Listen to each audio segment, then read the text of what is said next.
Hola, estimados amigos, muy buenas tardes. Bienvenidos a la presentación del libro Política 1 de Sebastián Izquierdo.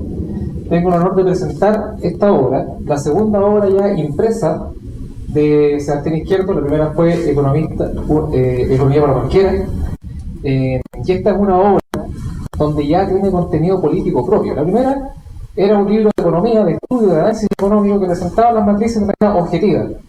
Yo he leído algunos textos, ensayos, de este compilado de ensayos que ha hecho Sebastián, que como muchos a lo mejor presentes que han visto su canal, que han seguido lo que ha hecho, es la conclusión y es la ebullición teórica, formal, de la teorización constante que Sebastián nos ha brindado a través de su canal.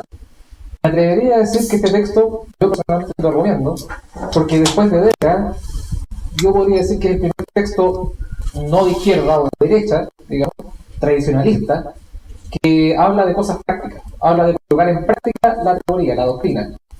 Y también nos invita, nos hace un desafío. Por ejemplo, personalmente yo también hago contenido, algunos conocen mi canal, y con quien he dialogado también con Sebastián, yo le he invitado, me propone directamente un desafío a mí y a todos los presentes a contestar estos ensayos, porque él lo que está haciendo es un puntapié inicial para conformar una tradición literaria, una tradición de pensamiento político y pensamiento crítico, y pensamiento que necesita la acción, que es lo más importante, no solamente estar divagando eternamente sobre tal filósofo, sobre tal autor, y repetir tal matriz filosófica o tal matriz ideológica. Por eso, sin más preámbulos, doy inicio a la presentación del libro Política 1 y daré la palabra a don Franco Venegas, que hace el prólogo de este libro. Muchísimas gracias, estimado.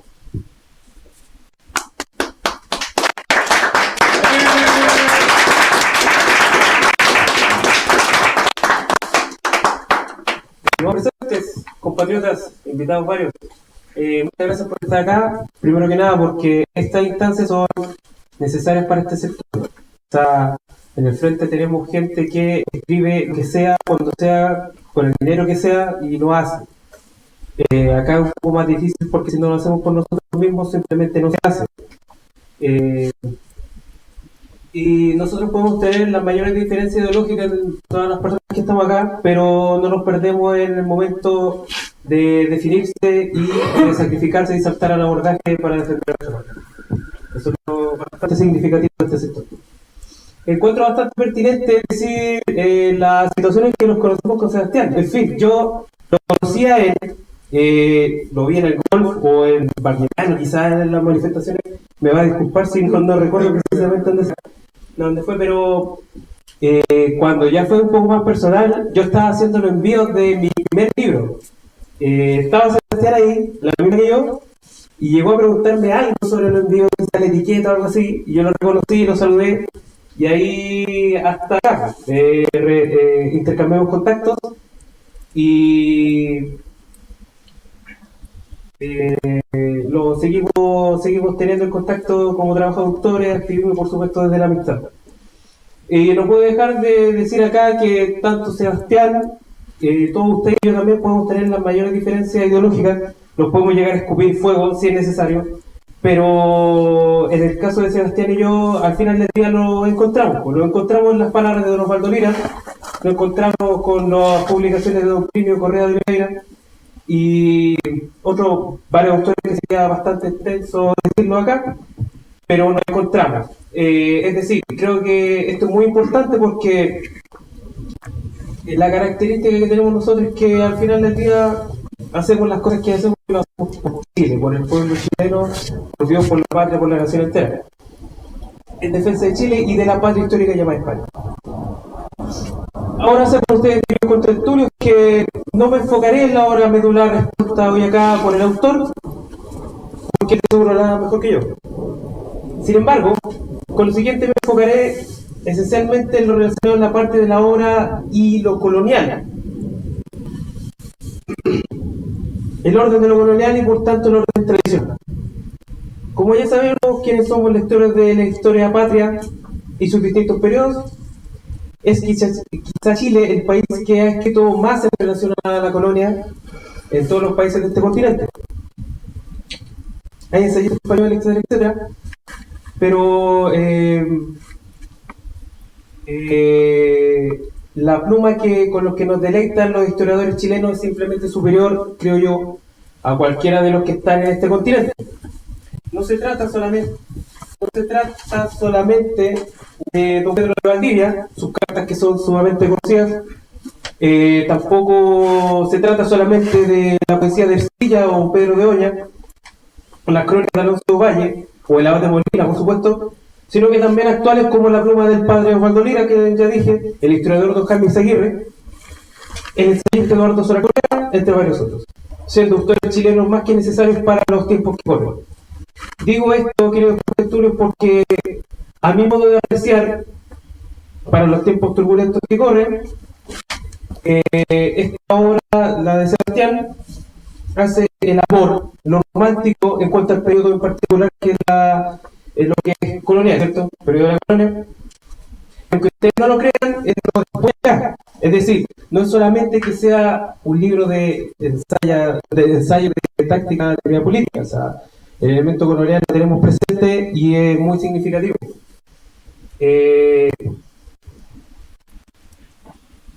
Lo que ha hecho Sebastián ciertamente es, a mi modo de ver, reivindicar y traer nuevamente a la brújula de los lectores de este lado de la vereda ciertas apreciaciones desde el tradicionalismo hispano. Y aunque sean las líneas, como ya dije, a lo político, esto es bastante significativo.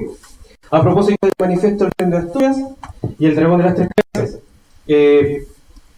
Y la obra están contenidos en esos textos. Lo que verá ahora siempre se lo digo a quienes son adherentes al tradicionalismo hispano.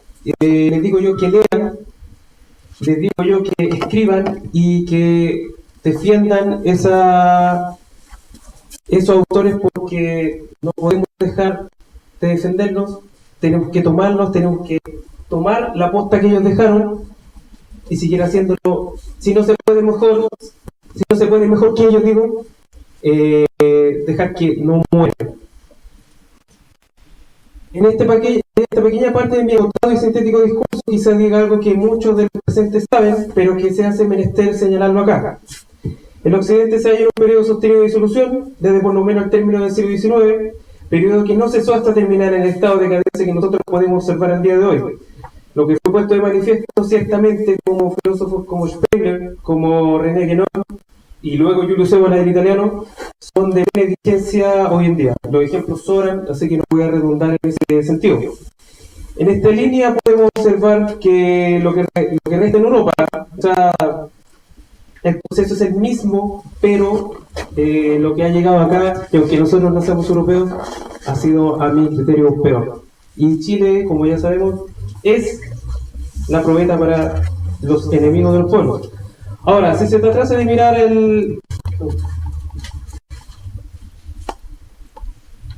y digo yo los enemigos de los pueblos, que han pisado casi a fondo el acelerador después del baño de sangre del siglo pasado, las dos guerras, ¿cierto? Usando como telón del espectáculo algo así que llaman como democracia.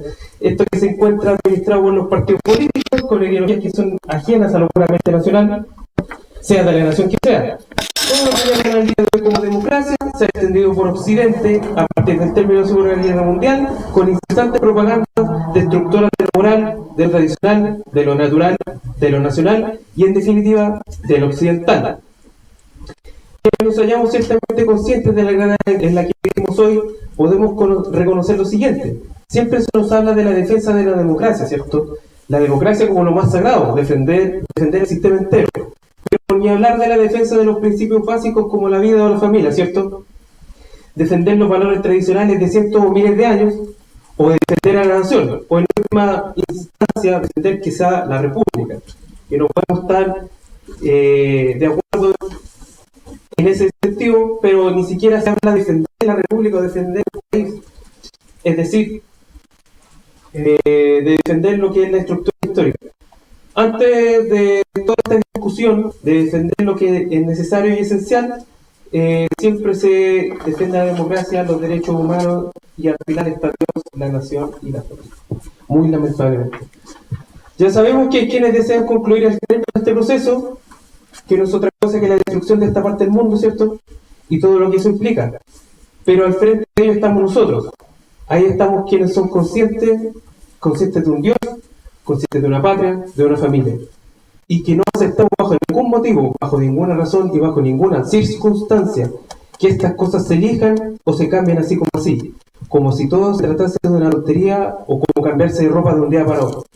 Esta fidelidad ciega que nosotros debemos tener, que aunque llevarlo adelante significa encontrarnos con la misma muerte, es la estricta fidelidad que debemos tener como hijos de esta larga y extensa franja de volcanes y quebradas, de aguas dulces y saladas, de estepas nevadas y de áridos desiertos que en su conjunto se llama Chile. Nosotros, los hijos de esta tierra, sabemos que no lo hacemos mal y que no lo hacemos por sus intereses individuales. Nuestro único problema sería si al término de todo este proceso, en última instancia, si hay una victoria de los que están al frente o de los que estamos acá. Ya para concluir palabras, no puedo dejar de nombrar lo que ha acontecido en nuestro país desde octubre del 19 en adelante, que a mi gusto ha sido el resultado de la ingeniería social de primer nivel.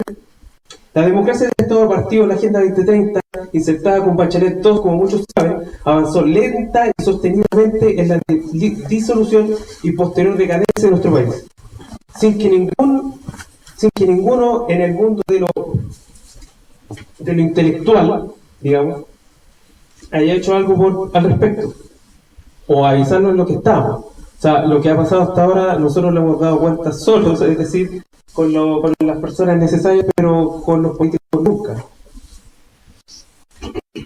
No puedo dejar de decir acá que las aberrantes campañas del apruebo del proceso anterior y la posterior campaña de favor no lo hicieron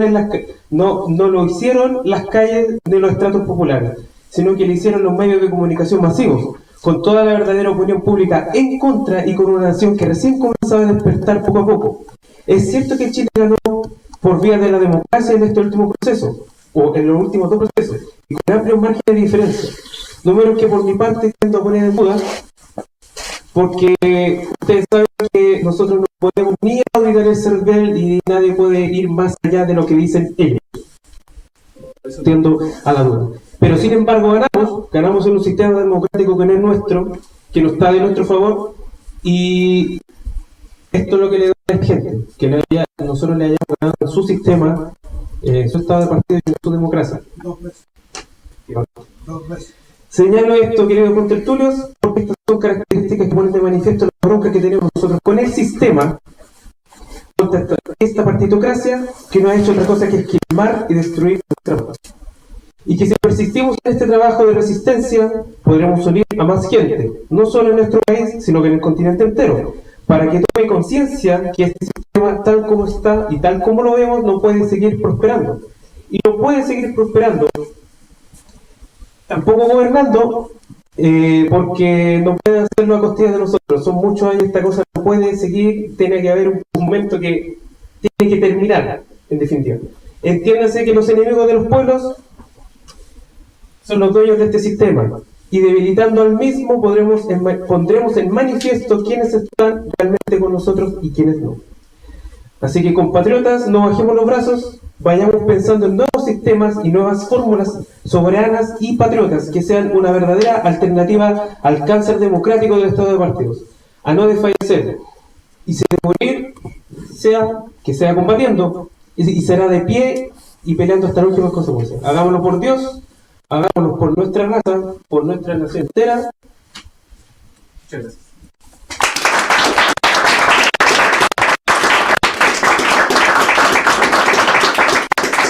Cuatro, probablemente, no sé cuántos haga de aquí a que me muera. Yo voy a seguir haciendo estos digamos, documentos de 40, 50 páginas continua y constantemente. Pero, ¿en qué sentido un texto incompleto? En que hay una saga dentro de este texto. Este texto tiene dos sagas. Una saga sobre el proceso chileno contingente, proceso constituyente, primer proceso constituyente, segundo proceso constituyente, ¿no es cierto? 3 ensayos respecto de todos estos procesos y que nos explican también la matriz ideológica, la estructura externa, interna y global en la que participa el proceso que se intentó imponer a Chile, digamos, un proceso de dependencia sistemática a la banca internacional. En ambas constituciones, en la de Casa y en la de la lista del pueblo. Ambas tenían esa misma característica, la de la dependencia sistemática a la deuda internacional. Y el déficit sistemático dentro del Estado para la esclavitud de este país. Entonces, esa saga sí está completa, porque con el rechazo, con el en contra de diciembre, se cerró un ciclo en el que Chile ya, por lo menos por la vía de la Revolución de octubre del 2019, ya no cayó en las garras de los grandes bancos internacionales, que era la intención de que desde la sombra manipularan el proceso. Pero hay otra saga en el texto que está incompleta, está totalmente incompleta. Y tiene que ver con el análisis de la modernidad y del mundo tradicional o premoderno, y de las diferencias y el contraste que se encuentra entre ellos. Que son los textos del Dragón de las Tres Cabezas, la Trinchera de la Catacumba, el Manifiesto del Reino de Nueva Asturias, y que yo diría que no se terminan, pero se complementan muy bien con este texto que les decía que saca recién, del comunismo neoliberal, porque hay intuiciones iniciales sobre este problema, y esas intuiciones te van moviendo a pensar en ciertas direcciones. Y aquí quiero hacer una reflexión, porque muchos autores, algunos que nombró por ejemplo, algunos de matriz masónica, como por ejemplo los Ébola y Guénon, que inician su carrera en la masonería y después pasan al partido fascista, que tiene su crítica a la modernidad, pero desde un punto de vista estrictamente entre lo teocéntrico y lo antropocéntrico. Es decir, el hombre premoderno se humilla ante Dios, el hombre premoderno agacha el moño de Dios y no se cree Dios. Pero el hombre moderno, el hombre producto de la monarquía absoluta y de las revoluciones liberales, sí se cree Dios, sí cree que puede construir el mundo él a su imagen y semejanza, en lugar de ser él la criatura de Dios que vive en un mundo creado por Dios. Pero esa distinción que van a hacer muchos autores, tanto católicos como de la matriz masónica, como decía, y de otras tendencias también, incluso a autores islámicos que están tratando ese tema, esa distinción a mí me pareció que no era la que yo estaba de alguna manera llamado en mi esfuerzo intelectual a encontrar, sino que era otra. Porque al final, y eso en el libro digo que no está, porque al final, ya cuando estoy sacando las reflexiones para el trabajo del comunismo neoliberal, cuando empiezo a reflexionar el destino, el camino que está tomando nuestro sistema político, económico y social, observo que el destino de la premisa, que es la burocratización total de la sociedad, es decir, que no podamos tener relaciones como las que estamos teniendo ahora, que nos dimos la mano, que nos miramos al ojo, sino que todo sea mediado por el papel y la tecnología, que todo sea mediado por internet, que todo sea mediado por documentación, ¿no es cierto? O sea, hay leyes ya que son claras, como la de solo si es civil, hay que tener consentimiento firmado por la señorita para incluir en las comunicaciones, ¿no es cierto? Entonces, hay una mediación tecnológica o burocrática de todos los fenómenos humanos. Y ya con el OnlyFans y el Tinder ya vemos que incluso las relaciones amorosas, que eran la última frontera de la burocracia, se han conseguido y se están terminando de atravesar con los vientres artificiales, la fecundación in vitro, el diseño genético de las personas. Entonces, este texto es incompleto, pero presenta las primeras intuiciones que van en esa dirección. Donde yo voy presentando la discusión entre el orden moderno y el orden premoderno, y poniendo el énfasis que siempre se ha puesto en la diferencia entre el teocentrismo y el antropocentrismo, pero en ese énfasis, en esa diferencia, yo ya estoy tendiendo, sin todavía ser consciente de esa tendencia, a mirar el fenómeno desde este otro punto de vista. Y entonces le tengo que responder al Papa Francisco con todo cariño, y lo hacemos todos por él, porque salió a decir hace poco que el Estado tenía que preocuparse de los pobres. Y no es mentira. Hoy en día, dada la situación actual, el Estado debería tener una preocupación por los pobres. El problema es que tengamos una sociedad tal en que las personas no puedan personal, íntimamente, hacerse carne con el dolor del otro, y por lo tanto participar con el otro de la superación de los problemas comunes. Y por lo tanto tengamos que atender a la impersonalidad burocrática del Estado para preocuparnos por el vecino. Y esa parte es la que me parece crucial, porque siento incluso que como iglesia incluso se está cayendo en la trampa. Porque efectivamente tenemos que preocuparnos de los desvalidos, tenemos que preocuparnos de nuestro prójimo, de los que están mal, pero esa preocupación desde la impersonalidad del Estado es comunizante y atea. Y nos saca del mandato divino, que es preocuparse por el próximo, por el que está al lado, y hacerse carne con su dolor. No necesariamente, de repente no tengo plata para darte, pero puedo escuchar tus problemas, puedo golpearte la espalda, puedo llorar en mi hombro, y todo eso es la actitud cristiana. Y la actitud que hoy en día incluso estamos llegando los mismos cristianos a a padecer es la actitud pagana, la actitud atea, ¿no es cierto?, la actitud liberal que deviene en una cuestión comunista. Porque el otro no me importa, pero el otro se está muriendo de hambre. Entonces el Estado viene y me quita plata a mí para darle. Los libertarios reclaman eso, tienen razón, pero los libertarios están equivocados en algo, porque piensan que la víctima es el que le quitaron la plata. Y la víctima no es el que le quitaron la plata. Y eso lo apunta muy bien una autora atea, por cierto, en Rand. La víctima es al que le dieron plata, porque le quitaron toda su dignidad, le quitaron toda la oportunidad de hacerse cargo de sí mismo y de ser un ser humano funcional y competente. Pero además de eso, la víctima somos toda la sociedad en su conjunto, porque nos impiden desarrollar los lazos que tenemos la obligación como seres humanos de tener entre nosotros y tener la conciencia del otro, que la vamos perdiendo porque el otro se vuelve el servicio de impuesto interno para darle salud a no sé quién, o para darle educación a no sé quién, o para darle casa a no sé quién, en lugar de un ejemplo clásico tradicional de una sociedad, una parte de la sociedad chilena que es especialmente tradicional, que es Chiloé, una minga. Estamos reemplazando la minga, estamos reemplazando el esfuerzo colectivo de construir la casa, el matrimonio nuevo, y participamos todos en nuestros ratos libres, vamos a clavar unos clavos, vamos a parar la casa del vecino, y celebrando y felices porque el vecino se casó y para que tenga una casa, para que pueda tener su hijo, la transformamos en el servir. Transformamos la minga en el servir. Eso es precisamente de lo que se trata la lucha contra la modernidad, porque la modernidad, y aquí tengo que ser súper claro, aquí nacionalistas y libertarios tienen críticas muy potentes al sistema actual, pero no conversan. Son dos críticas que no conversan.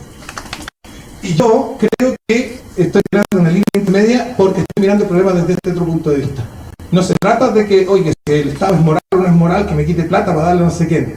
Tampoco se trata de que el Estado persiga o no persiga a los travestis o a las mujeres que abortan, sino que se trata de cómo yo me estoy haciendo cargo y cómo nosotros nos estamos haciendo cargo de la vecina que tiene un embarazo no deseado, que tiene depresión, que el hombre con el que se acostó se fue, cómo nosotros nos hacemos cargo de su sufrimiento, cómo nosotros la apoyamos y logramos sacarla de la decisión de abortar y ponerla en un camino de mayor santidad para el beneficio de toda la sociedad, y cómo nosotros nos hacemos cargo del vecino que tiene hambre para que no sea el Estado el que venga a quitarnos plata y se la quedan más encima los políticos, y el vecino sigue con hambre, le llegarán unas chauchas y es un desastre.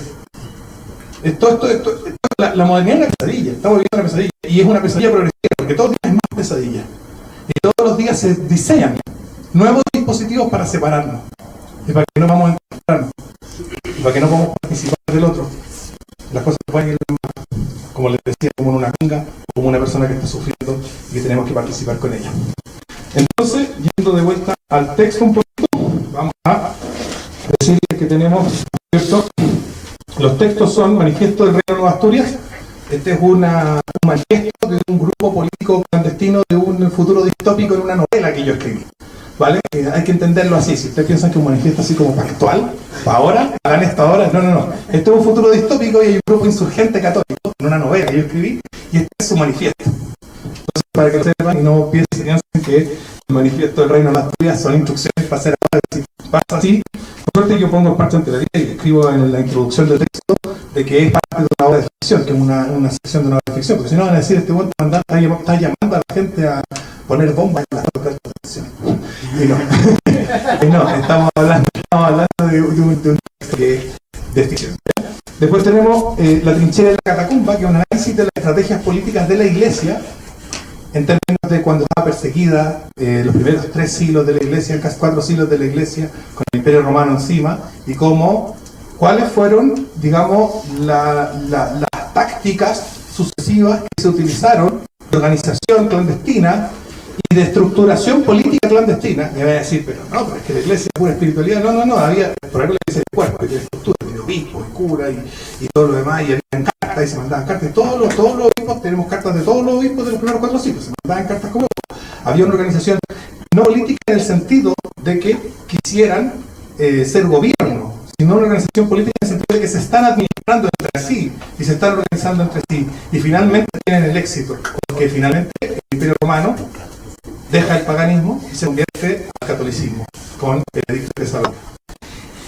Y hacemos un paralelo de esta, digamos, podríamos decir, de este proceso político bueno, beneficioso, y lo vamos a contrastar con otro que, si bien es todo lo contrario, se llama la trinchera y la catacumba, si bien es todo lo contrario guarda similitudes fundamentales, y es el proceso de los bolcheviques en su revolución llevada a cabo entre 1868 y 1917-18.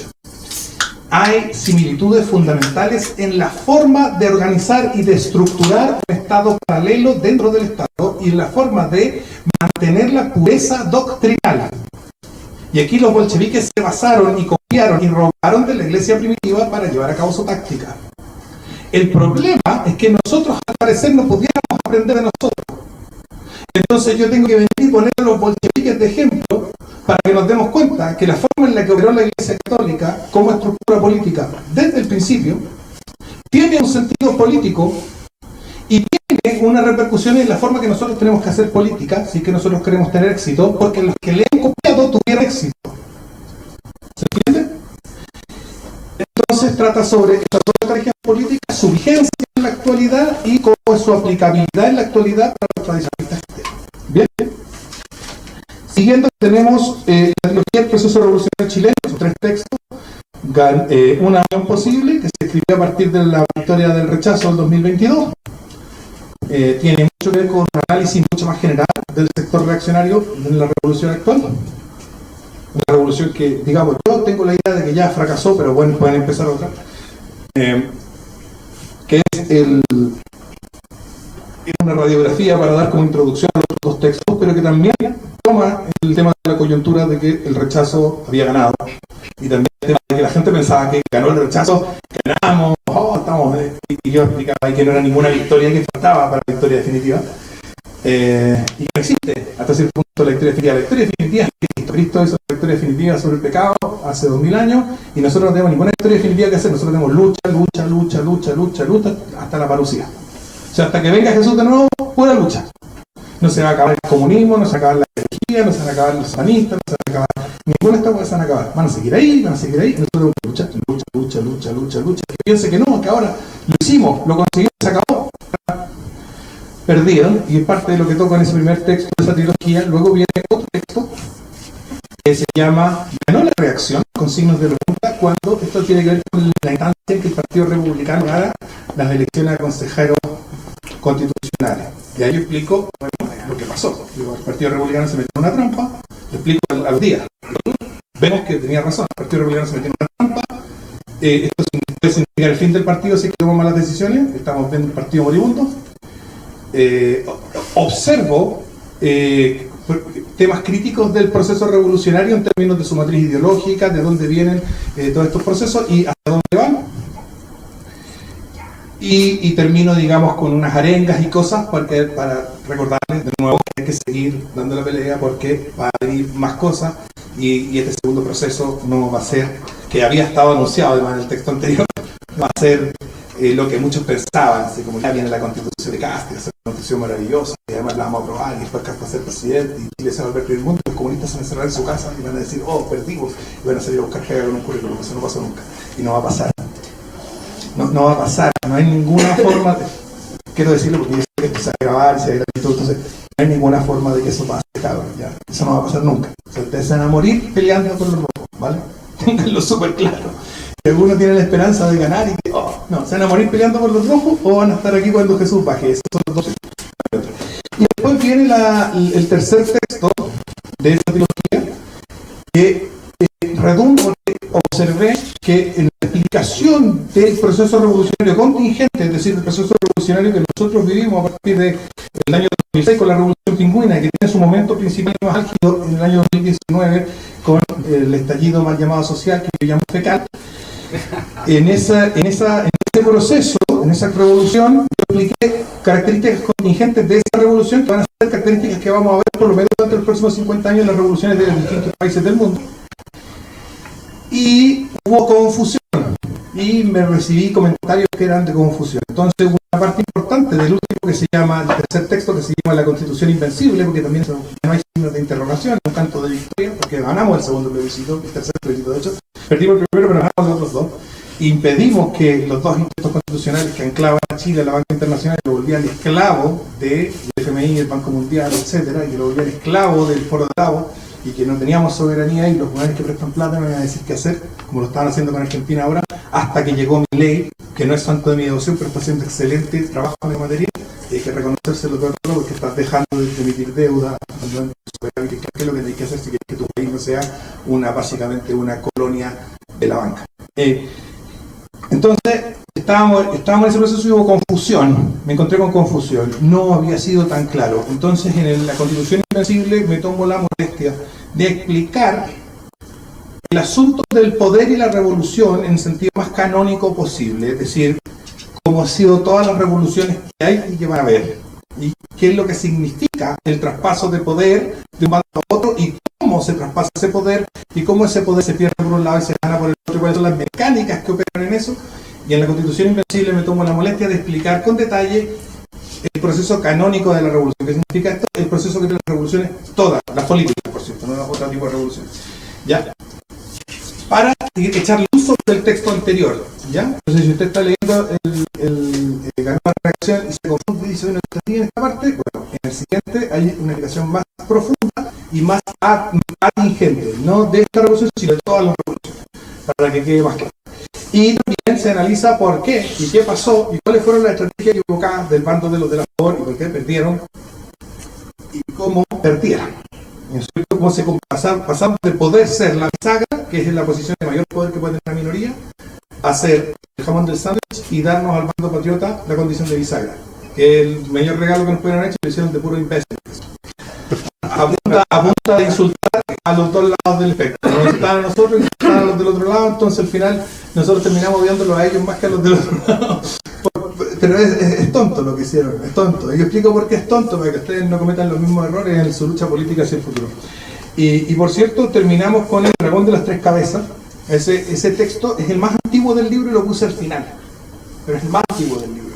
Se fijan, en el único que no refiere a los otros. Todos los otros se refieren entre sí. El único que no refiere a ninguno de los otros es el dragón de las tres cabezas. Este es muy anterior, es del 2021, esto que ya tiene 3 años.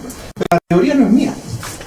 Mi buen amigo interlocutor, que le tiene prohibido decir su nombre y que no puede estar aquí porque vive en Londres, acá cerca, 2 parcelas más allá, estábamos celebrando los 4 años del movimiento de SR, de Capitalismo Revolucionario, en SR, donde estaba con la banda del Capitalismo Revolucionario. Él llegó a la celebración, a un asado con piscina, unos quinchos que se andaban por acá cerca, y traía ideas nuevas. Lo que pasa es que había estado trabajando en el norte y había tenido una especie de alucinación o algo por el estilo, no estaba drogado tampoco, fue una visión, podríamos decir, mística.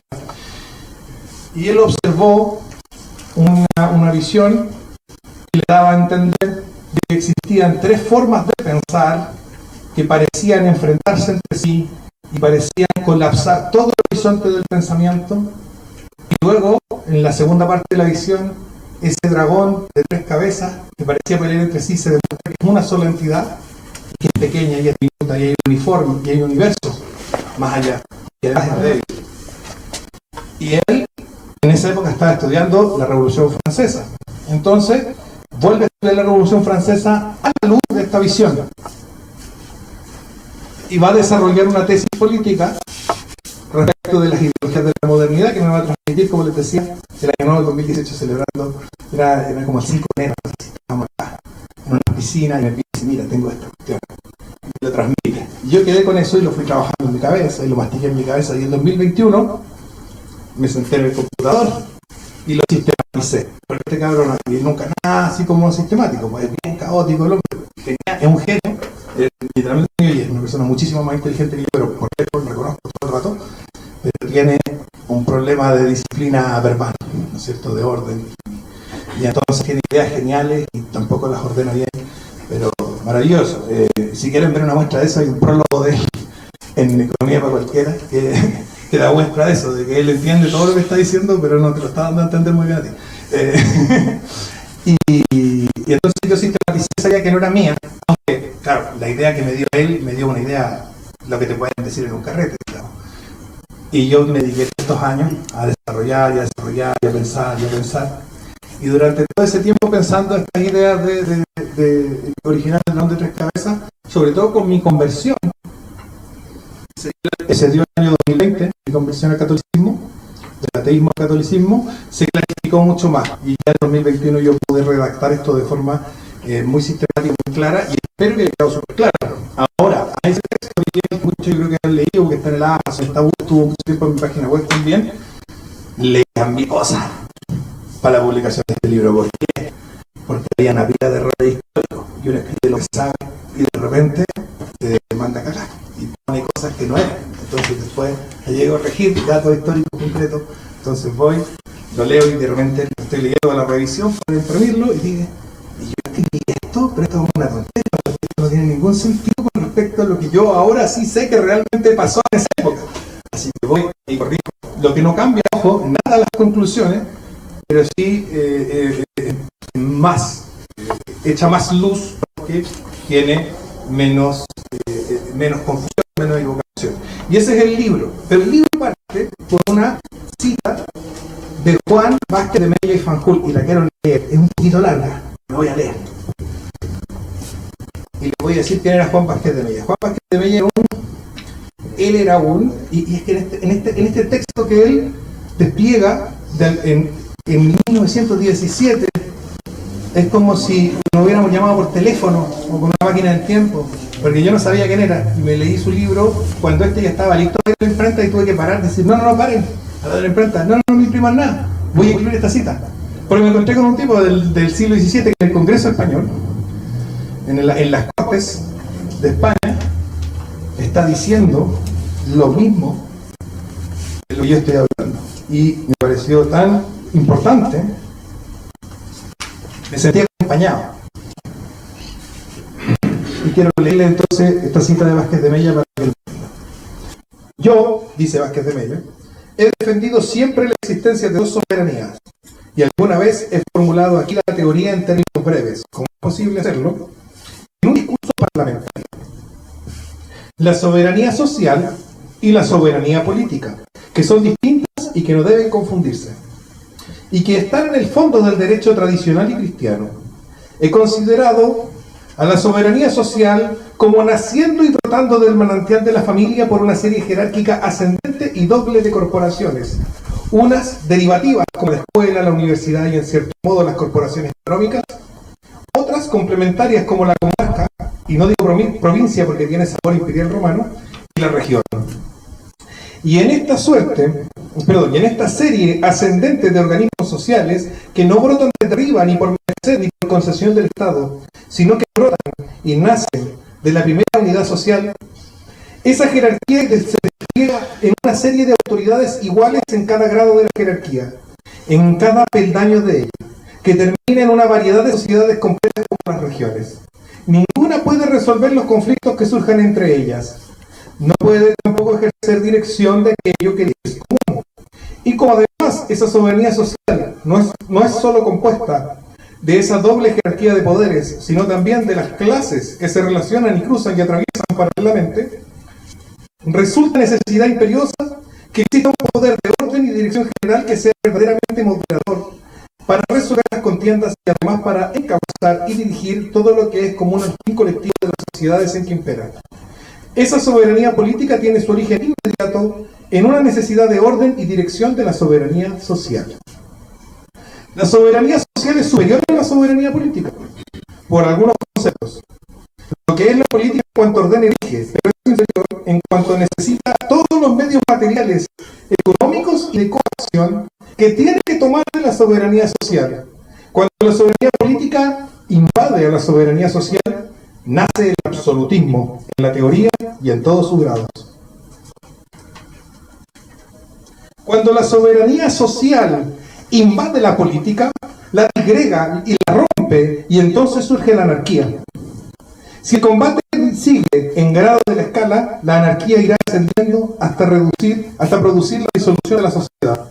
Cuando chocan violentamente la soberanía social y la política, estalla la revolución.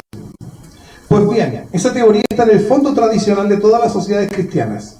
Esa teoría está visible en la Carta Magna de Inglaterra, en el privilegio general de Aragón, en las monarquías pactadas de la Edad Media, en todas las monarquías pactadas de la Edad Media, en donde era preciso que los reyes jurasen previamente los fueros y las libertades de los pueblos antes de recibir el juramento de fidelidad de sus súbditos, que quedaban con el derecho de romper los lazos que a los reyes los unían si ellos quebrantaban este juramento. estaba en el fondo de la sociedad cristiana, no se realizó completamente, el sistema no llegó a terminar de realizarse por completo, fue cortada. No se realizó completamente porque le cortaron el paso a la herejía que llevaba dentro de sí el fermento pagano y la protesta. Con la protesta se refiere a la reforma protestante, y la protesta con sus reyes papas, como Enrique VIII, y los reyes regalistas, como los duques de Sajonia, que fueron una consecuencia de los reyes papas. Ellos entronizaron el absolutismo moderno, que se deriva de aquel derecho cesario que venía de la escuela de Ravenna y de la Universidad de Bolonia, y que había tenido sus principales defensores en los legistas, que eran los curiales cortesanos de los emperadores de Suabia, como Federico II, el mismo que le prestaba ropa a Lutero, y de los tiranos como Felipe el Hermoso, Luis de Baviera, y había llegado con la protesta, con la reforma protestante, a aquellos reyes que, para aligerar la tiranía de Roma, se pusieron la tela sobre la corona, y entonces fue que vinieron los reyes regalistas, como consecuencia de la influencia protestante en los estados católicos, y fueron los que formularon esa teoría absolutista y cesárea, que tuvo como ejecutoria la política sacada, o mal sacada, de las escrituras por Bossuet, el testamento político de Richelieu y las instrucciones dadas por Luis XIV al Delfín, bien contrarias a las que habría dado a su hijo San Luis, y que no trascendió en España. Esta idea de España no llegaron. España y nosotros, porque éramos España en ese momento, fuimos inmunes a esta perversión de la política que sufrió Europa, pero no después de sus consecuencias. Después no llegaron igual, porque la tradición de nuestros teólogos y filósofos lo impedía. La escuela de Salamanca, hasta entrado el siglo XVIII, y aún por medio de afrancesados y enciclopedistas extranjerizados que no representan a la tradición castiza sino su negación. Contra ese absolutismo cesario chocó la revolución, hablando de las revoluciones liberales. No se encontró con las monarquías cristianas que llevaban sobre las corazas aquel crucifijo que era el blasón de una nobleza igual para el soberano y para los súbditos, porque afirmaba una potestad que estaba sobre los dos. Era el esqueleto pagano que estaba dentro, y no tenía el lema cristiano de que el rey era para el pueblo y no el pueblo para el rey, sino todo lo contrario. Tenían este principio del princeps legibus solutus, el príncipe principal del rey legisla solo, es el principal de la monarquía absoluta, y esa fue la que luchó con la revolución, la que chocó con las revoluciones liberales, que es la fórmula, dice Juan Vázquez de Mella, del absolutismo pagano. La revolución chocó con esa monarquía absoluta y no la mató. La monarquía absoluta no se acaba con la revolución liberal, sino que la heredó en otra forma. Sacó al rey, montó un sistema democrático, pero mantuvo toda la estructura funcionarial que el monarca absoluto tenía contra la naturaleza de las sociedades humanas. Sino que la heredó en otra forma, como lo han reconocido precisamente Tocqueville y Taine, y debo decir, en textos de la misma época, Lenin, en Estado de la Revolución del mismo año, 1917, y no creo que hayan tenido comunicación con Luis Vázquez de Mella y Fenjul, dice lo mismo, dice: los liberales no cambiaron la monarquía absoluta, solamente reemplazaron el gobierno del monarca por el sufragio universal, pero se mantuvo toda la estructura estatal antinatural, antitradicional de la monarquía absoluta. Entonces la revolución chocó con esa monarquía absoluta y no la mató, sino que la heredó en otra forma, como lo han reconocido precisamente Tocqueville y Taine. Varió el sujeto de la soberanía, pero no sus atributos, porque aceptó el absolutismo con todas las facultades y todas las invasiones en el orden social. Invasiones en el orden social, pongo un ejemplo. Si es el matrimonio el que da lugar a la sociedad, si es la familia la que da lugar a la sociedad, y entonces el matrimonio es el que hace necesaria la existencia del Estado, entonces ¿por qué el Estado es el que valida los matrimonios? ¿No deberían ser los matrimonios los que validan al Estado? Ese es un ejemplo de la invasión del sistema absolutista en la soberanía social, que permanece con el liberalismo, se acrecenta con el liberalismo y se acrecenta aún más con los sistemas fascistas y comunistas. Entonces, la supremacía del Estado por encima de la sociedad orgánica. Pues la fórmula común de las dos era la estatolatría. La estatolatría. Los liberales, libertarios, los de la onda de Milei, creen que descubrieron la estatolastría, y andan hablando desde el año 60. Yo cuando era libertario también hablaba de la estatolastría, y lo había cachado de Rothbard, en los 60. Rothbard hablaba de la estatolastría, y yo decía, qué genial el concepto. Bueno, Luis Vázquez de Mella y Fanjul ya hablaba de la estatolastría 50 años antes. Entonces, tanto en la monarquía absoluta como en el régimen liberal y los regímenes subsiguientes, ¿no es cierto?, la fórmula común es la estadolatría. ¿Y qué importaba? ¿Qué importaba la variación del sujeto? ¿Qué importaba que el sujeto se llamase muchedumbre, convención o César? Hijo de la revolución era Napoleón, quien estableció aquella máquina administrativa que pesó sobre la sociedad francesa y que fue copiada por todos los pueblos modernos. En ese momento la estábamos copiando nosotros.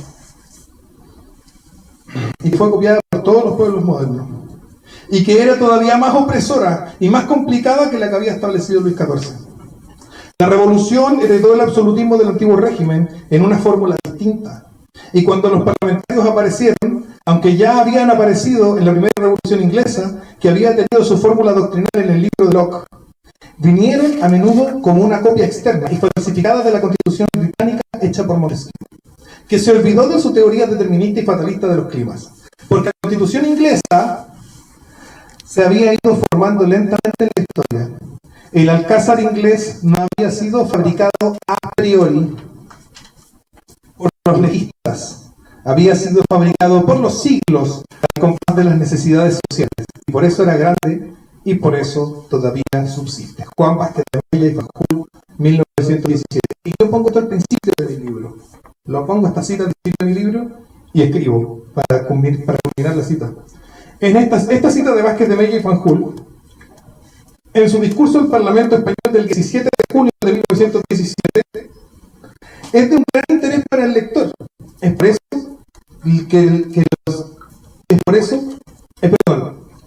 por eso por lo que se ha tomado la iniciativa de incluirlo en la presente obra, ya que luego de la revolución de la que Vázquez de Mella nos habla, las ulteriores y subsecuentes revoluciones, las que hemos vivido en los últimos 100 años después de este discurso, del sistema liberal han aumentado grandemente, y vuelvo a poner entre comillas, aquella máquina administrativa que pesó sobre la sociedad francesa, cierre comillas, y que hoy pesa sobre todas las sociedades de forma insoportable y terminal. Muchas gracias. Soberanía popular, soberanía, cuando hablaste de dos formas de poder al inicio, ahora que soberanía social. Soberanía social. Ya mira, yo tengo mi respuesta a esto, pero no quiero ser, como decía Tolstoy, un vaso ya lleno al cual ni siquiera la catarata más poderosa puede colocar una gota de agua más. Así que voy a tratar de dejar un espacio para ver si algo de tu conocimiento entra en mí, que es la razón por la que estoy aquí, que es chupar conocimiento. Saliendo de esa analogía de remo intelectual, mi punto es el siguiente. Cuando Aristóteles define las tres formas de Estado, dicen que son la aristocracia, la república, la aristocracia, la república y la monarquía. Y dice que estos se degeneran naturalmente con las tres: la monarquía en tiranía, la república en anarquía y en demagogia. Bueno, pero me quiero ir a la monarquía. Hobbes decía en el Leviatán que no hay tal como 6 formas de gobierno, 3 puras y 3 corruptas, sino que la tiranía sigue siendo monarquía. Depende de quién la observe, quién la mire. Y viendo el historial que tiene de corrupción la monarquía, ¿no te parece que es más bien no la monarquía la que mejor defiende, históricamente hablando, la soberanía popular? No, social. ¿Soberanía social? Esa es mi pregunta. Sí, a ver, la soberanía social son todas estas formas espontáneas y naturales de organización, que son la familia, y la familia dice, oye, no tenemos todas las herramientas para enseñarle todo lo que podamos a los cabros, entonces de repente se forma, ¿no es cierto?, una institución educativa para mandar a los cabros, y ahí tenéis otra organización que es espontánea y natural de la sociedad, gente que se dedica a enseñarle a los niños, y el trabajador dice, el empresario dice, necesito comunicarme con los otros que trabajan como yo para poder hacer cosas, organizarnos, etcétera, y surgen los gremios, los sindicatos, las asociaciones de empresarios, las asociaciones de trabajadores, de profesionales libres, ¿no es cierto?, que hoy en día subsisten malamente en el colegio de profesores, el colegio de abogados. Y también necesita organizarse territorialmente, entonces hay juntas de vecinos, donde hoy mira así, esta calle tiene un hoyo, hagamos una vaca, tapémosla, no sé qué, una comuna, donde tiene que haber una policía que se preocupe que en la ciudad no se roben las cosas y de que los mercados puedan funcionar, porque alguien firmó un contrato y hay que obligarlo a cumplirlo. Entonces esa es como la soberanía social extendiéndose en lo geográfico, ¿viste? Lo extendemos en un sentido de lo que el ser humano hace, que si estudia, que si trabaja, que es eso. En un sentido geográfico la soberanía social naturalmente se expande de la familia hacia estas otras instancias, y cuando las soberanías sociales llegan a lo más que pueden dar, dan macroestructuras que podríamos llamar regionales, todo lo que está diciendo Vázquez de Mella, macroestructuras que podríamos llamar regionales o feudales, y nos quedamos con una nación que podría entrar en el caos de la división y el conflicto. En ese sentido, la figura del monarca tradicional, y con esto quiero hacer el hincapié, porque nosotros no hemos conocido monarca tradicional en nuestro tiempo, más allá de algún musulmán que no nos representa porque somos cristianos, entonces lo vemos como ajeno. No hemos conocido, y Hume no conoció en su vida una monarquía tradicional, por cierto, y ya va ingresando el subjetivismo con esa idea de que depende de quién mire la monarquía. Pero todavía él tampoco conoció una monarquía tradicional. El monarca tradicional lo que hace es, de alguna manera, ser el juez de toda esta estructura espontánea, orgánica, que surge de familias hacia distintas direcciones, tanto geográficas como organizacionales, y decir, a ver, el gremio tiene un problema con el colegio, ¿qué pasó? Y resolver la disputa para que el país tenga una unidad hacia adentro y hacia afuera, y pueda hacer frente también a otras nacionalidades y pueda crecer y surgir por sí mismo. El monarca tradicional no es que pueda o no pueda, o sea o no sea mejor para defender la soberanía social, es que no es su pega defenderla. La soberanía, el rey necesita la soberanía social para defenderse solo. De hecho, sus guardias, sus soldados en la monarquía tradicional vienen de la soberanía social, vienen de los gremios de hombres de armas, vienen de las milicias populares naturales. No vienen de él. Él no tiene un ejército, no tiene un estado. Es el monarca absoluto el que agrede, y se hace absoluto porque en ciertas circunstancias y la coyuntura política puede agredir la soberanía social, extraer de ella el poder que naturalmente tiene, y entonces ahora él rige todo. Y de ahí para adelante, la democracia no es más que una revancha frente a esa agresión, pero es una revancha que no remedia a la agresión, porque la sociedad no vuelve a ser orgánica y espontánea, sino que lo que hacen es agarrar, sacar al monarca absoluto, le cortan la cabeza, y ahora votamos por unos hueones que hacen la pega del monarca absoluto, pero donde hay un Estado que ahora es abstracto y que sigue agrediendo la soberanía social de forma sistemática, porque de hecho de eso se trata, y por eso está construido de la forma que está construido, y por eso tiene una constitución con una carta de derechos. Tiene una carta de derechos precisamente, esto los liberales lo apuntan muy bien, la carta de derechos precisamente porque ellos saben que están construyendo un monstruo y están tratando de ponerle límite al monstruo, cosa que no se puede porque es un monstruo muy poderoso y no tenía ese poder. Entonces, ¿cuál es la solución? Bueno, eliminemos el monstruo. Vamos a tener nuestra sociedad orgánica y vamos a entrar en el campo. Necesitamos una autoridad trascendente, es decir, familiar, que tiene validez religiosa, que tiene que sucede por hereditario, y que no tenga la capacidad, y hay que cuidarse, ser vigilantes de que no tenga nunca la capacidad ni el poder de volver a agredir a la soberanía social, para no volver a caer en el ciclo moderno de tiranía, liberalismo, revueltas de izquierda, comunista, socialista, y vuelta a la tiranía, y vuelta al liberalismo. Ese es el ciclo que se describe en el libro de Tres Cabezas. Eso sería otro. Ahí tenemos a dos que están haciendo preguntas. Tres. Tráigame más agua, por favor.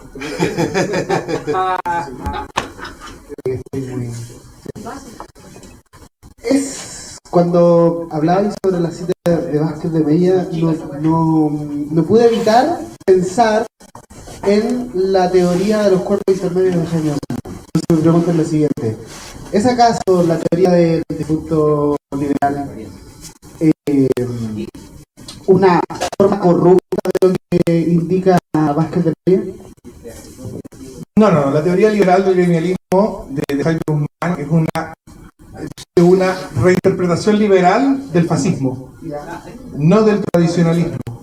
Pero en tanto el fascismo toma del tradicionalismo la soberanía social y la transforma, de hecho la degrada a una calidad de cuerpo intermedio, es decir, estamos debajo del Estado. Al degradar la soberanía social a la categoría de cuerpo intermedio, el fascismo construye su sistema, tomando del tradicionalismo, pero siendo más, digamos, más conservador. Dice, no, qué miedo, la soberanía social haciendo lo que quieran, y nosotros como Estado solamente entrando a mediar cuando tienen un problema. Eso es muy desordenado.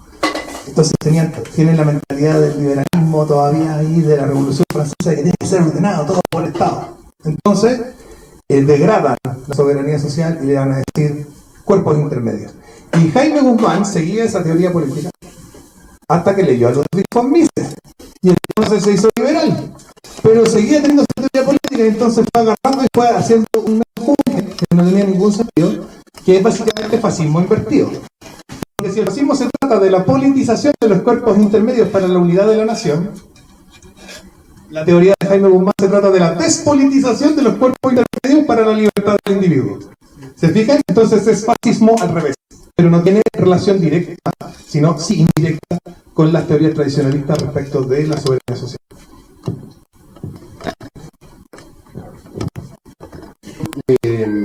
Estuve ahora una semana en Santiago, vengo de una ciudad en la quinta región, y algo que me llamó la atención en mi estadía en una semana es que están todas las calles de Santiago en las Condes llenas de cámaras. Y yo me manejé harto ahí en la moto, andando, me gusta andar, pero mientras que estaba por las calles de las Condes sentía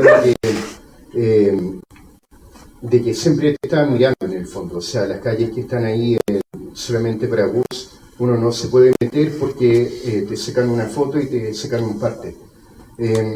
Y esto lo relaciono con lo que estabas diciendo cuando recordaste interlocutor y habló del dragón de las tres cabezas. En la primera parte de su visión, él vio que habían varias ideas que estaban dando vueltas, y después en la segunda parte él vio que todas pertenecían a un ser que era diminuto y era frágil, no sé si eso dijiste, pero era pequeño, impotente, y que después había todo un universo.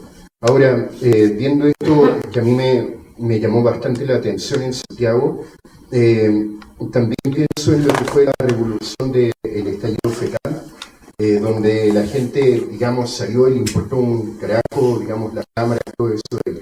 Entonces, ¿cómo es esto de la fragilidad que hay ahí? O de impotencia, que esa parte del dragón no me quedó muy claro. Porque la impotencia del dragón de las tres cabezas tenemos que entenderla, y yo no la puedo entender hasta que empecé a volver a hacerlo en la iglesia. Tenemos que entender en un sentido teológico. El dragón está derrotado, ya fue derrotado, y aquí nos engaña, nos la perdí, nos trata de meter en la fornicación, nos trata de meter en la masturbación, en la pornografía, para que seamos peleles, para que seamos débiles, para que seamos unos buenos tontos.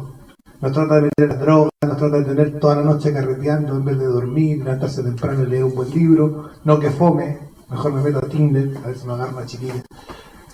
Pero ese que nos engaña y que pareciera y da la impresión de que tiene toda la victoria, al menos en esta circunstancia coyuntural, material, terrenal, actual, que es el dragón del Apocalipsis, ¿no es cierto? El que bota un tercio de las estrellas con su cola. Con la cola, cuidado, fíjense cómo nos mostraron hoy en día con la cola. Y no estoy haciendo una talla respecto a las partes íntimas de nadie, estoy con la cola, te estás riendo aquí, con la cola me refiero con el margen, porque tú decís, oye, el hombre tiene XY y la mujer tiene XX, y te dicen, ¿y qué pasa con la trisomía? El margen, esa es la cola. Y con la cola, un tercio de los ángeles cayeron. ¿Cuántos seres humanos no han caído con la cola? Y se van a los avernos. Entonces, el demonio ya fue derrotado. Jesús derrotó al demonio, Jesús derrotó al dragón. Y esa es su impotencia. Porque nosotros en Cristo podemos pararnos frente al dragón y que vengan las cámaras, que vengan los comunistas, que quemen el metro, que rompan a martillazos las imágenes de la Virgen, y nosotros nos podemos parar al frente y estamos en Cristo y somos más fuertes que todos. Y eso es lo que tiene su fragilidad, porque su fuerza está en lo inmediato, en lo directamente percibible de este mundo material en el que nosotros habitamos. Pero cuando lo trascendemos y cuando entendemos que los tesoros que tenemos que guardar no son los de este mundo, sino que son los del otro, nos damos cuenta de que no nos va a hacer nada. Lo único que tenemos que hacer es, no hay nada, soy malo, tengo orejas de pescado, y disculpen las lenguajes que yo soy ganadero, cagó el diablo, güey. Tú te lavas la oreja y cagó el diablo. ¿Ya? Y esa es eso es lo que yo entendí al final, porque yo pasé 2 años, por lo menos 3 años sin entender bien esa parte de la visión del interlocutor. Ahora, habrá que preguntarle a interlocutor si él entiende lo mismo, porque los que tienen visiones describen sus visiones, después viene la exégesis, ¿no es cierto? No sé si Juan sería tan buen intérprete de Apocalipsis que él mismo escribió como todas las interpretaciones de desarrollo doctrinal que había en la Iglesia en los últimos 2000 años, ¿no es cierto? Yo creo que cuando uno ve cosas, las ve nomás, y dice, mira, vi esto. Y otros dicen, a ver, ay, esto tiene que significar esto otro. Ahora, la otra pregunta.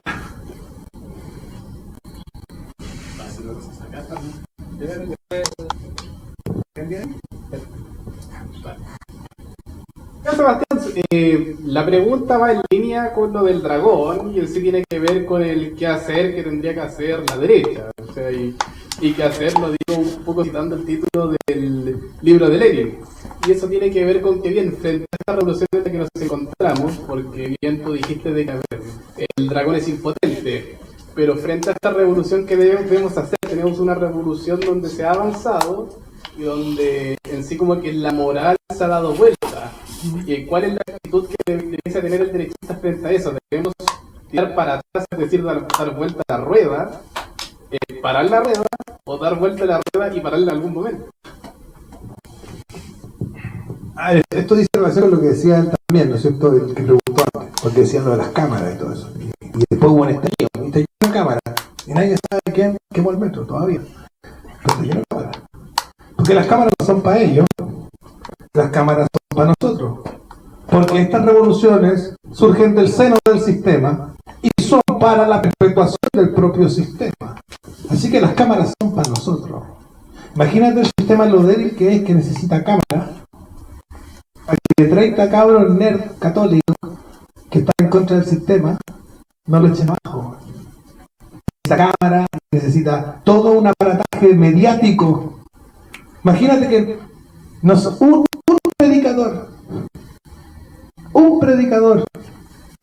legal, un predicador incluso equivocado, protestante, en una esquina, le gana muchas veces y en el corazón de muchas personas a toda la maquinaria de mensajes satanistas que está tirando en los medios de comunicación. Necesitan canales de televisión, necesitan diarios, necesitan internet, medios, necesitan una maquinaria gigantesca para destruir la verdad, para callar la verdad. Eso es parte de su fragilidad. Porque si yo necesitara millones de dólares para convencerlos a ustedes de lo que yo pienso, eso significa que estoy pensando una hueá. Entonces que estoy diciendo algo que es falso y que es débil y que necesita afirmarse. Y eso es parte de lo que está, porque tiene que ver con lo que estás diciendo tú. Entonces, ¿qué hacemos nosotros? Tú decís la derecha. Bueno, primero hay que limpiar la derecha. Primero hay que limpiar la derecha, porque como vimos, hay una parte importante de lo que se llama en Chile derecha, que es para el aborto. Sí,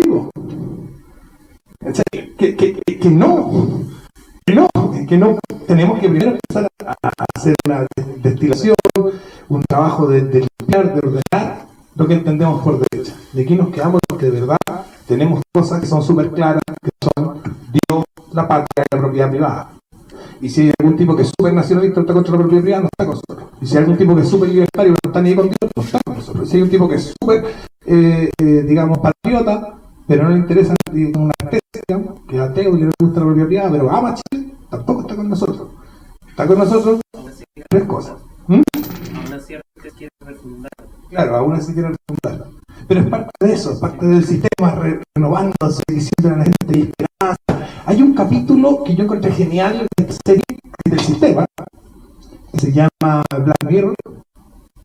Creo que el primer capítulo de la segunda temporada, no sé. Pero este negrito que vive en una cuestión distópica, que tiene que como producir electricidad en un gimnasio. Y le pagan como con unos tickets. Y después con esos tickets le pagan como para ver unas películas en unas pantallas que tiene en su pieza. Y él empieza, tiene un atado con una chiquilla que va como una especie como de concurso de cantar. Y se enoja y empieza a juntar plata para ir a concursos de cantar. Pero él no va a ir a cantar. Él va con un puñal a amenazar con que se va a suicidar y a dar un discurso contra el sistema en el que está viviendo. Y lo logra. Se para en el escenario y da el discurso contra el sistema en el que está viviendo. Este sistema es así y ustedes se aprovechan de la gente y nosotros corremos todo el día produciendo electricidad en estas bicicletas. Y los del sistema van y le dicen, oye, la gente le encantó tu discurso, tuviste un rating altísimo, la gente está pagando toneladas de crédito para ver tu discurso. Te vamos a dar un sueldo, te vamos a poner una mansión y le voy a dar todos tus discursos todos los días, de noche a la noche. No sé si me entienden, pero es como la fábrica de pruebas del Che Guevara. Entonces, el sistema se revoluciona a sí mismo, permanecer y seguir siendo lo que es.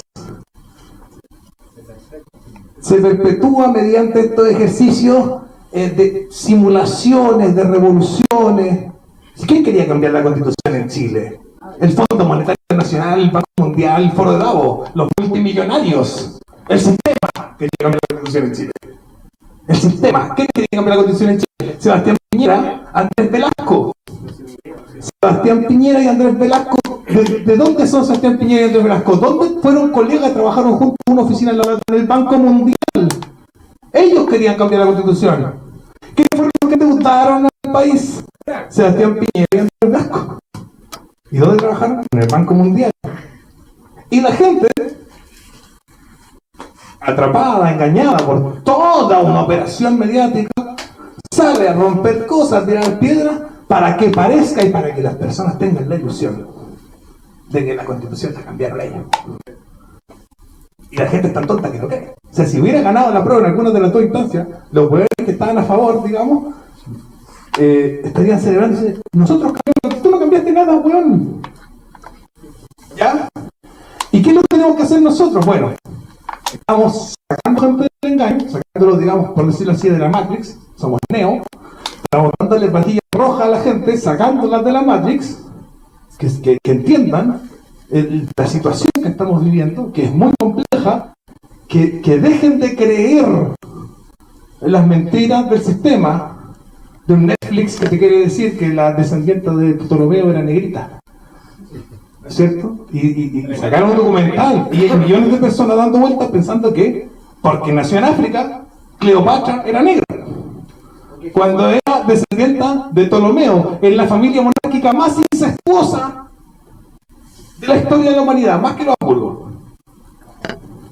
Se casaban los hermanos, no los primos, los hermanos en la dinastía ptolomaica.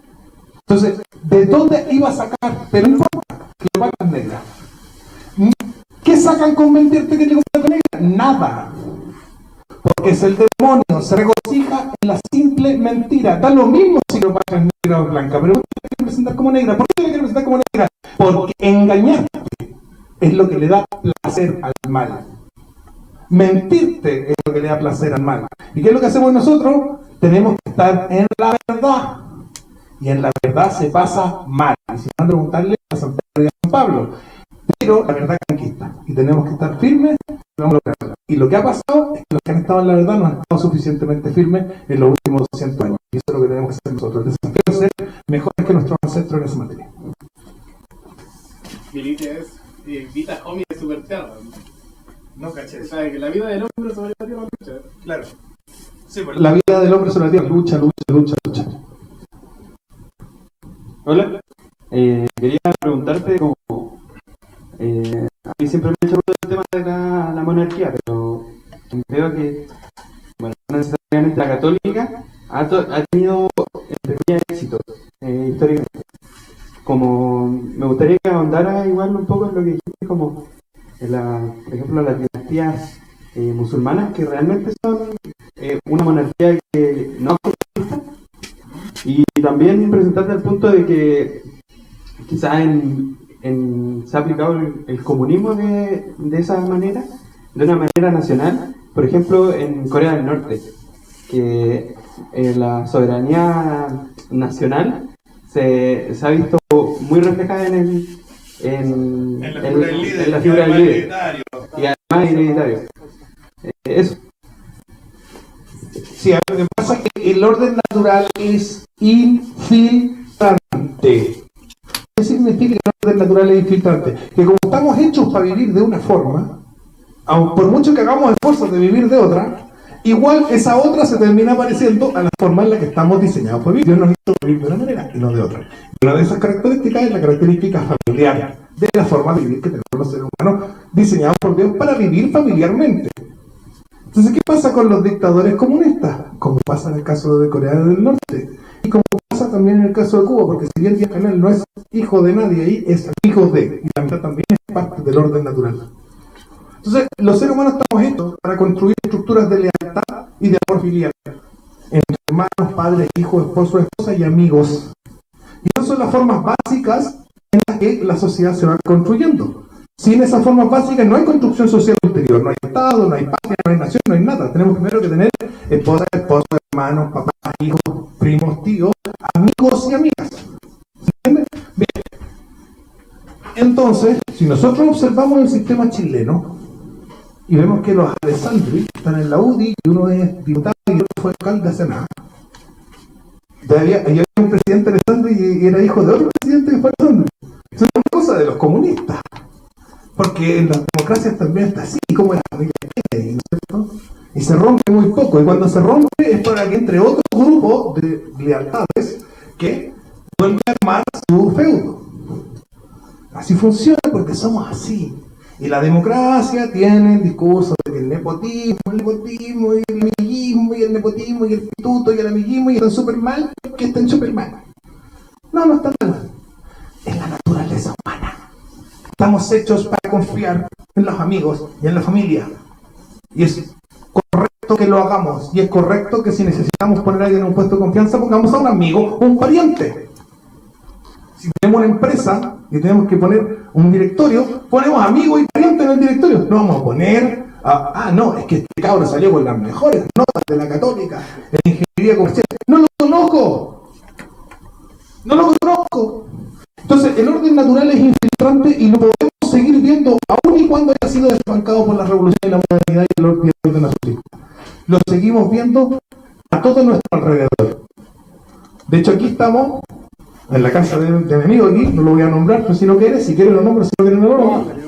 De mi amigo Carlos Cabello, en la parcela de su familia, un poco más allá de sus papás. Si tuviera más hermanos, habría una casita por ahí y otra casita por allá.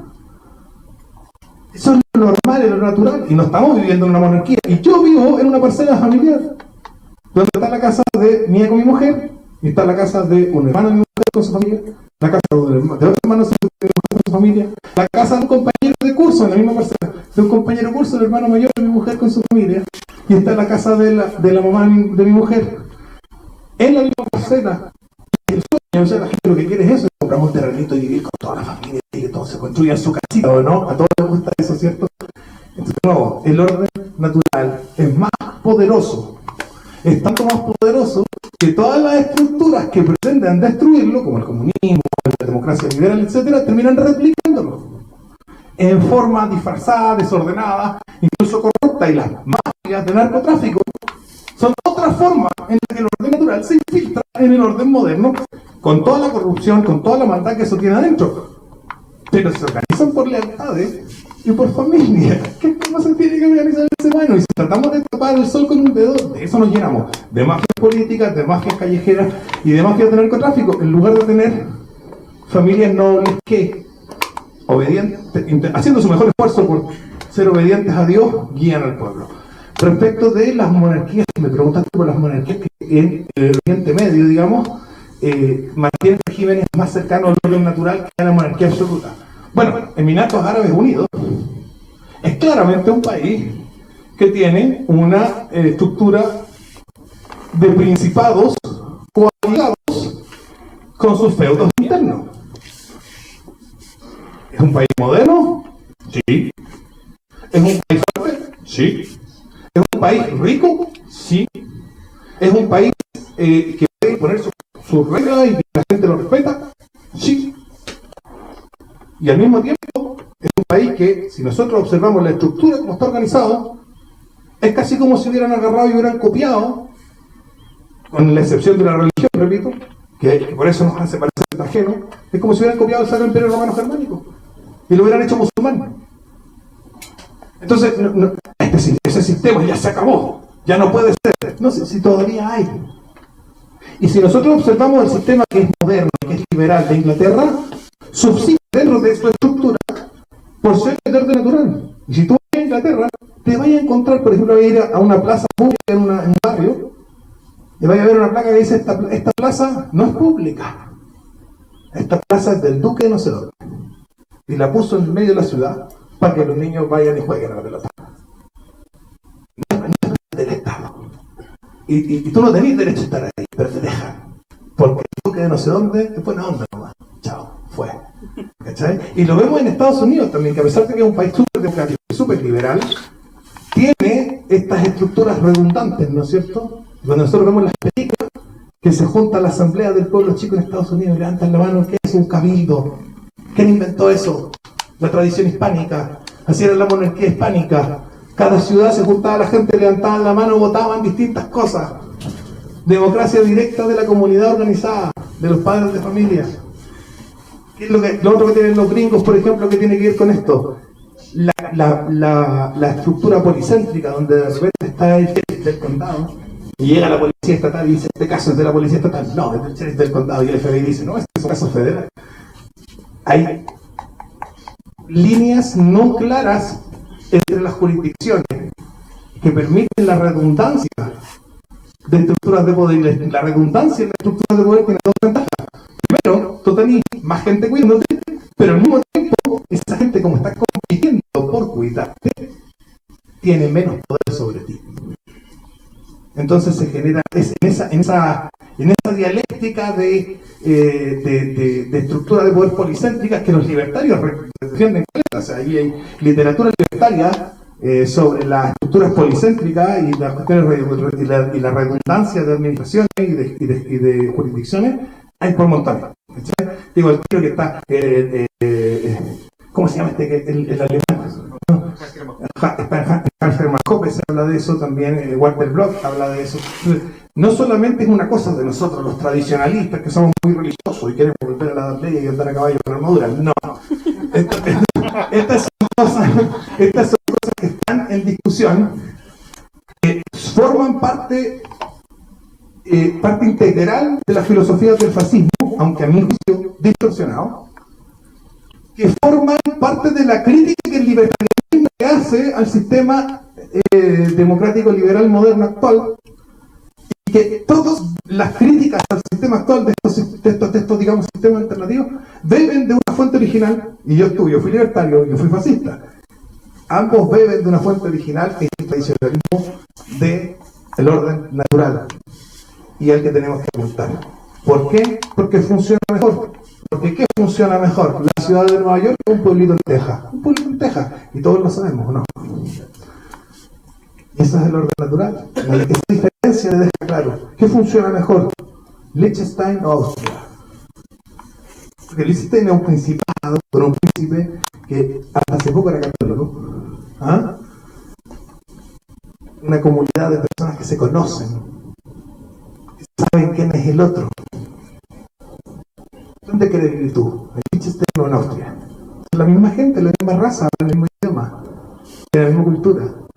¿Dónde se vive mejor? En el Principado de Liechtenstein, con un monarca y una comunidad de personas que se conocen, que tienen relaciones dinámicas, relaciones que son personales e íntimas entre sí, o en una sociedad de un super macro estado que no te conoce y no le interesa, y tú eres un root, y vamos a hacer el trámite del registro civil y hacer fila para que un funcionario el que no le interesa que timbre una hueá. Yo creo que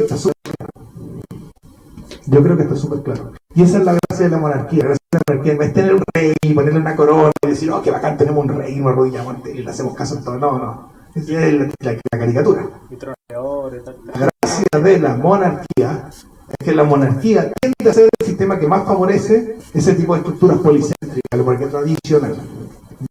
Eso. ¿Alguna otra pregunta? Hoy vamos cerrando. Una última pregunta. Más que nada una actualización. Más que nada una actualización, si es que por el tema de las tres cabezas, porque muchas veces le hemos colgado a las distintas fases distintos nombres, entonces ya habrá un nombre definitivo para cada fase. Es imposible ponerle nombre definitivo a cada fase, bueno. Es imposible, pero todos podemos entender que hay una pulsión. Hay tres pulsiones que son sucesivas y que juegan un rol en la transformación política y en la autorrevolución con la que el sistema se va reproduciendo a sí mismo en la modernidad. Hay una parte que tiene que ver con la individualización, yo hago lo que quiero y soy libre porque ponen reglas y entonces vamos sacando reglas y todos hacen lo que quieren. Pero hay otra parte donde cuando todos hicieron lo que querían hay gente que quedó muy enojada y que viene a pedir igualdad y deja la cagada porque están enojados. Porque lo pasaron mal, porque cuando todos fueron libres de hacer lo que hicieron, los pasaron por encima. Y esas personas entonces van y queman, rompen, destruyen, no sé qué, y queremos igualdad. Y como hay unos güeyes quemando, rompiendo y destruyendo, entonces viene la tercera pulsión, que es la pulsión del orden. Orden a toda costa. ¿Ah? Podríamos decirle la cabeza Bukele. Podríamos decir que una cabeza es Milei, la otra cabeza es Robespierre, la otra es Bukele. O que una cabeza es comunista, la otra cabeza es liberal y la otra cabeza es fascista, o le podemos decir cesarista, o le podemos decir cabeza autoritaria. Lo importante no es eso, porque el nombre nunca va a ser exacto, porque vamos a tener, por ejemplo, versiones de la ideología fascista que no son así, versiones de autoritarismo que no son así. Pinochet no es el autoritarismo que yo estoy denunciando en el tema de las tres cabezas, pero si es autoritario, ¿qué hago con eso? ¿Qué hago con eso? Y es porque lo importante es entender estas tres pulsiones del alma humana que son sucesivas, porque de la pulsión de hago lo que quiero, viene la pulsión de pasaron a llorar a esos que estaban haciendo lo que querían, entonces estoy enojado, y quiero revancha, quiero venganza, actúo mi rabia, rompo cosas, causo desorden, y del desorden viene la pulsión del orden, quiero orden. ¿Cómo les decimos esas tres pulsiones? No le podemos describir politológicamente de forma exhaustiva con una sola palabra porque es imposible. Entonces usamos nombres como cesarismo, igualitarismo y liberalismo, pero son nombres que no alcanzan a describir de qué se trata. Y no creo que seamos capaces de ponerle un nombre definitivo, lo siento. Pero el nombre no importa, lo que importa es que entiendan el proceso. ¿Ya? En el fondo lo importante es el ciclo degenerativo. Eso, el ciclo degenerativo que se va consolidando en cada fase autoritaria. ¿Ya? Ya. ¿Con eso terminamos las preguntas?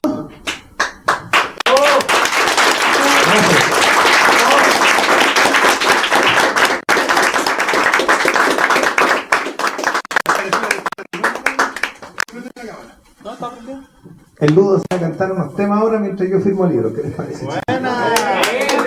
Uno no va a cantar, uno, ya. Uno solo. Le va a cantar un temita aquí el Ludo de raps.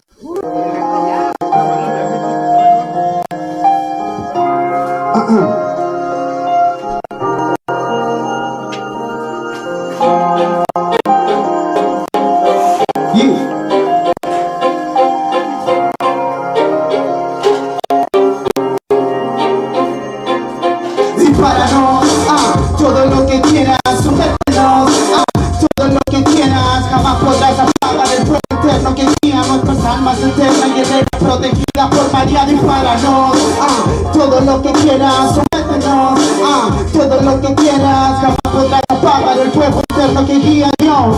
No nos callarán, no me callarán, nací en la población norte de Santiago, aquí el corazón baja al borde de un disparo, entre pasaje y calle estrecha como las piedras de las canchas de cemento donde jugué y dejé mi huella, desde este lugar gris y sombrío donde poco confío, donde crecí entre la muerte y el esfuerzo de los míos, sigo resistiendo al impío, sin miedo al frío, sin temor con la razón como escudo para los líos. Quieren callarme por levantar mi bandera, quieren silenciarme y ponerme una bala si pudieran, aunque quisieran. Mi legado es enorme material, como la luz y la tiniebla, fuera del paso temporal. No voy a parar, voy a empezar mi destino, así será, el cual es divino, y no me vencerá, pues mi alma es eterna, y en ella guardará una promesa fe, que no corromperá.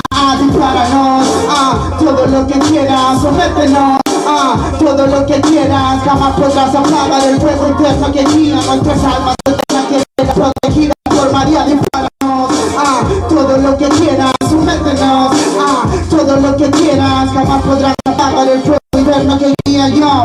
No nos callarán, no me callarán, magno como Alejandro, conquistando territorio, navegando desde antaño por mar de tu mente, demostrando quién está al mando, eliminando, limpiando con mi letra los demonios ausentes. La calle es mi escenario donde yo preparo a mis soldados valientes que se ponen en paro a combatir el nuevo orden preparado para esclavizar al humano y tratarnos como ganado. Mi espada en la libertad arrebataba a los chilenos con acciones portonazos, robaron sus sueños, cocinan su marmaracho a punta de violencia y fuego. Voy cambiando la voluntad de todo un pueblo, el general de la batalla al frente como debe ser, derribar a que no quieren someter con palabras bonitas difíciles de mantener. Tu magia aquí ya no funciona, que estás contra la pared. Todo lo que quieras, sométenos, todo lo que quieras, jamás podrás apagar el fuego interno que guía nuestras almas eternas, guerreras protegidas por María. Todo lo que quieras, sométenos, todo lo que quieras, jamás podrás apagar el fuego interno que guía yo. No nos callará, no me callará. Dios te salve María, llena eres de gracia, el Señor es contigo, bendita eres tú entre todas las mujeres, y bendito es el fruto de tu vientre, Jesús. Dios te salve María, llena eres de gracia, el Señor es contigo, bendita eres tú entre todas las mujeres, y bendito es el fruto de tu vientre, Jesús. Dispáranos, todo lo que quieras, todo lo que quieras, jamás podrás apagar el fuego interno que guía nuestras almas eternas, que será protegida por María. Dispáranos, todo lo que quieras, sométenos, todo lo que quieras, jamás podrás apagar el fuego interno que guía yo. No nos callarán, no nos callarán.